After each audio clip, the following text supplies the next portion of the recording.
ॐ सहना भवतु सहनौ भुनक्तु सह वीर्यं करवावहै तेजस्विनावधीतमस्तु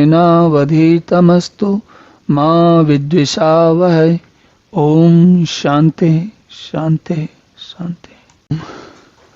तो भगवान आगे कहते हैं, ततः पदम तत्परिमारिगर्तव्यम यस्मिन् गतः न निवर्तन्ति भूयः तम एव च आद्यम पुरुषम प्रपद्यहि यतः प्रवृत्ति प्रसृता पुराणी। तो कहते हैं कि उसके बाद उस परमेश्वर को भली भांति खोजना चाहिए। परिमारिगर्तव्यम, परिमारिगर्तव्यम का अर्थ है हर दिशा में हर प्रकार से खोजना चाहिए। दिशा का मतलब यहाँ भौतिक दिशाओं से नहीं है, उसका अर्थ ये है कि भली भांति हर प्रकार से खोजना चाहिए।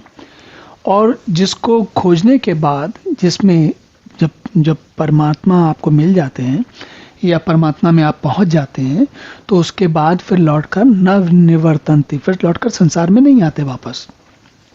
और क्योंकि इस परमेश्वर से जिससे कि पुरातन संसार वृक्ष की प्राप्ति हुई है, विस्तार हुआ है, वह सभी वही परमात्मा वही है। उसी परमात्मा से सारे संसार वृक्ष की प्रवृत्ति विस्तार को प्राप्त हुई है। और मैं साधक को ऐसा सोचना चाहिए कि मैं उसी आदि पुरुष भगवान नारायण की प्रपद्य, उनकी शरण में हूँ। प्रपद्य मतलब सब कुछ उनके लिए समर्पित है। और इस प्रकार दृढ़ निश्चय करके परमेश्वर का मनन और निधिध्यासन करना चाहिए।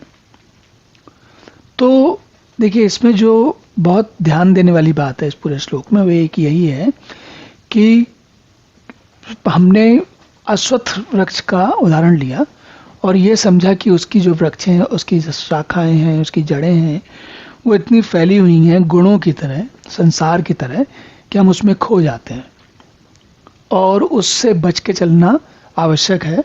और मन को, बुद्धि को दृढ़ निश्चय करके मनन और निधिध्यासन दोनों से व्यक्ति को, साधक को भगवान का ध्यान और भजन करना चाहिए। चलिए अब अगला श्लोक देखते हैं। ओम पूर्णमदः पूर्णमिदं पूर्णात् पूर्णमुदच्यते पूर्णस्य पूर्णमादाय पूर्णमेवावशिष्यते। ओम शांति शांति शांति।